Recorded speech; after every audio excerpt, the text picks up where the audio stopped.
Bonjour tout le monde, bienvenue dans cette 12e heure du thé.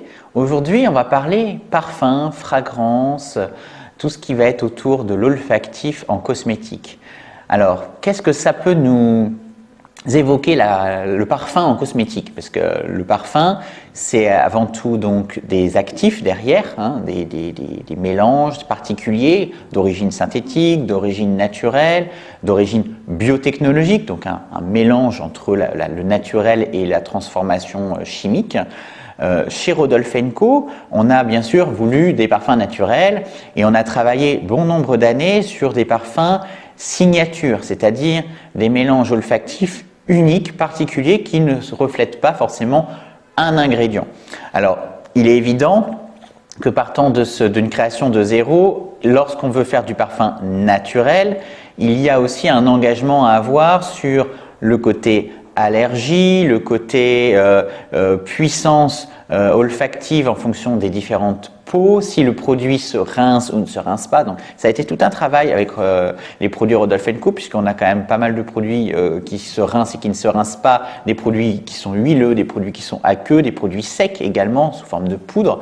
Donc on a eu beaucoup de travail là-dessus et depuis le commencement chez Rodolphe & Co, on a travaillé le parfum naturel, on n'a jamais eu de parfum synthétique. Mais voilà, les technologies avancent, les technologies évoluent et on a voulu aller plus loin chez Rodolphe & Co en créant aussi des parfums particuliers, donc des fameuses signatures dont je vous parlais tout à l'heure. Et ces signatures, elles ont la particularité en fait d'être uniques, c'est-à-dire c'est un mélange complexe que notre nez chez Rodolphe & Co fait, parce que nous travaillons avec des nez bien sûr, mais on en travaille surtout avec un basé à Paris.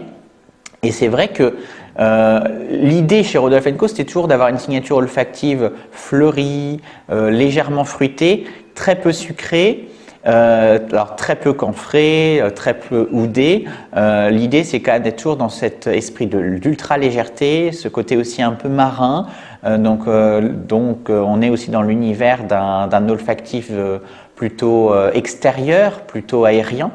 Donc c'est vrai que tout ça nous a amené à travailler avec des parfumeurs spécifiques et aussi comme on voulait faire de la cosmétique bio, on a travaillé des parfums vraiment naturels et hypoallergéniques, le plus hypoallergénique possible.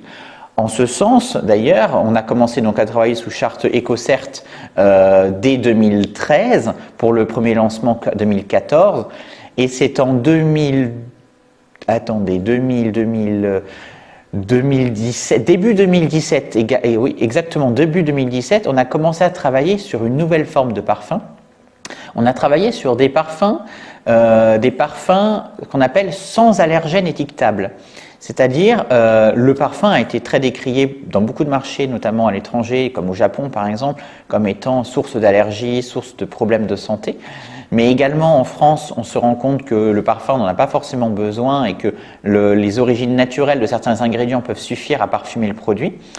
Nous, chez Rodolphe & Co, on a quand même vraiment à cœur de pouvoir proposer des produits avec une expérience sensorielle, avec des expériences olfactives puissantes, avec des émotions aussi qui en sortent. Et c'est vrai qu'on a vraiment travaillé avec ce laboratoire-là pour créer des expériences sensorielles, mais qui à la fois sont sans allergènes étiquetables.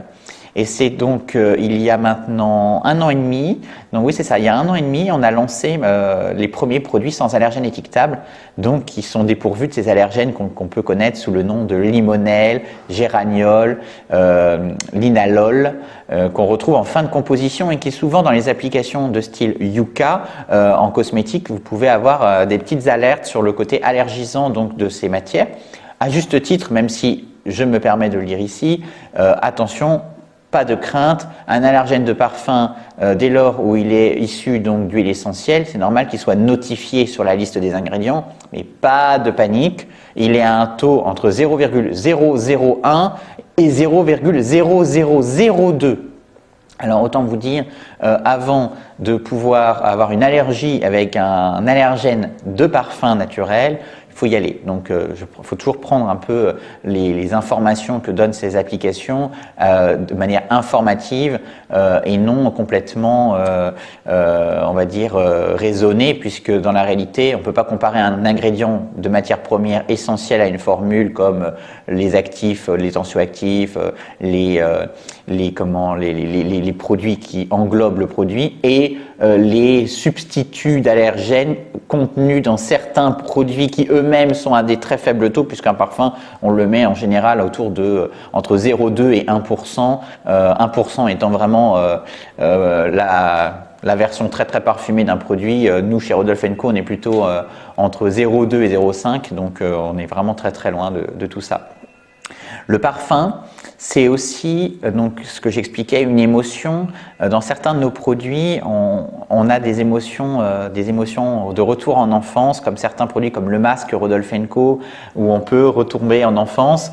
Voilà, c'est ce produit-là, le masque Rodolphe & Co. On a cette dynamique de la fraîcheur et aussi un petit peu d'amande qui rappelle ces souvenirs d'enfance, de gâteaux fraîchement sortis du four. Donc c'est vraiment très très agréable, mais tout en étant très peu sucré. Donc c'est pas du tout entêtant, c'est pas agréable, c'est pas désagréable, c'est pas écœurant.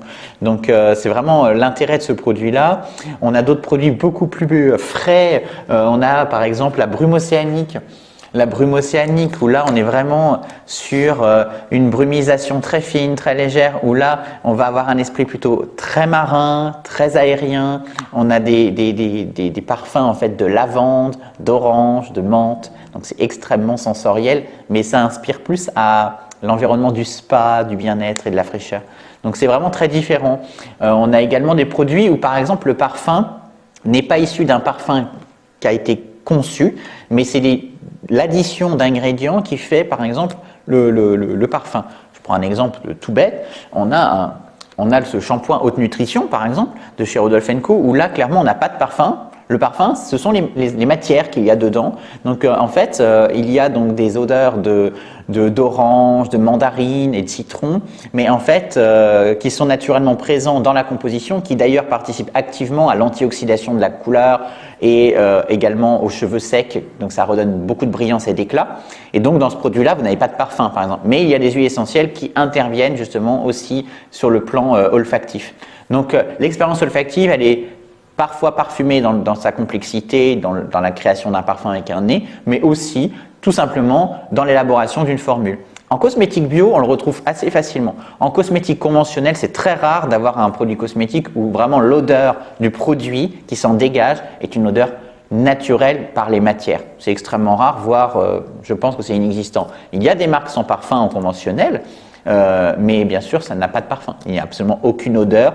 Il y a des marques qui ont fait vraiment de leur notoriété le sans parfum. Vous le sentez le produit, ça ne sent rien. Voilà. Ce n'est pas les matières qui font l'odeur. Voilà. J'espère que ça vous a plu, que ce moment vous a plu, que ça vous éclaire un peu sur l'univers du parfum. Je pense qu'on pourrait parler des heures sur le parfum. Je pense aussi qu'il pourrait être intéressant que je fasse venir notre nez un jour pour vous parler de la technique du parfum, le comment sourcer un parfum, parce que je pense que ça peut être très intéressant pour vous qui nous écoutez de pouvoir démocratiser cette partie-là d'un produit cosmétique qui est, je pense, hyper essentielle pour l'expérience client et l'expérience consommatrice à la maison. Donc je pense que ça pourrait être un joli sujet, je vais les interroger. Il n'est pas évident en ce moment, comme vous pouvez l'imaginer, de pouvoir faire des visios à plusieurs, parce que la crise sanitaire nous oblige à avoir cette distance et aussi éviter le contact direct, même indirect avec les gens. Hein. On est tout de même encore en confinement ou pseudo-confinement, donc il est important de pouvoir respecter ça et nous y engageons aussi parce qu'il faut prendre soin de soi et soin des autres également. Donc, mais ça viendra très vite et on aura plein de thèmes comme ça où on pourra effectivement travailler, que ce soit même en live ou même sous ce forme de format, pour justement vous expliquer comment fonctionnent certains process dans la cosmétique. Et le parfum, je le redis, c'est un univers qui moi m'enchante, mais bien sûr je n'ai pas les compétences d'un nez et il est évident que ce sera à lui de vous expliquer vraiment comment il a travaillé dans l'élaboration de nos produits cosmétiques capillaires. Je vous souhaite une bonne fin de journée. Je vais boire mon thé, donc aujourd'hui, j'ai fait le choix de repartir sur un thé. Là, on va dire les origines que je préfère, c'est le thé du Japon. Voilà, c'est un Gyokuro. On est sur un grand cru de thé vert japonais qui est extrêmement doux, qui est très peu tanin et il se chauffe à autour de 60 degrés, un peu comme ma coloration végétale d'ailleurs, pour révéler aussi donc les pigments. Là, on révèle effectivement plutôt l'antioxydant et la douceur, ce qu'on appelle l'umami, qui est vraiment très très important, qui fait partie de la philosophie des Japonais. Je vous invite à le déguster. Je l'ai pour ma part trouvé chez My Sweet Tea. Alors, pas du tout à Paris pour le coup où je suis actuellement, mais au Sable d'Olonne. Là, nous avons également un salon de coiffure, donc sur le remblai des Sables d'Olonne. Et du coup, il y a un marchand de thé qui s'appelle donc My Sweet Tea, voilà, sur la place du marché d'Arago exactement. Et je le recommande vraiment parce que vous avez alors déjà un rapport qualité-prix unique, mais la particularité qu'ils ont, c'est qu'ils proposent aussi des grands crus bio, et ce qui est extrêmement rare, notamment dans les thés verts japonais. Donc je le recommande puisque moins de pesticides, c'est quand même meilleur pour la santé et aussi pour l'environnement. Voilà. Je vous souhaite une très bonne journée et à la semaine prochaine pour une nouvelle heure du thé.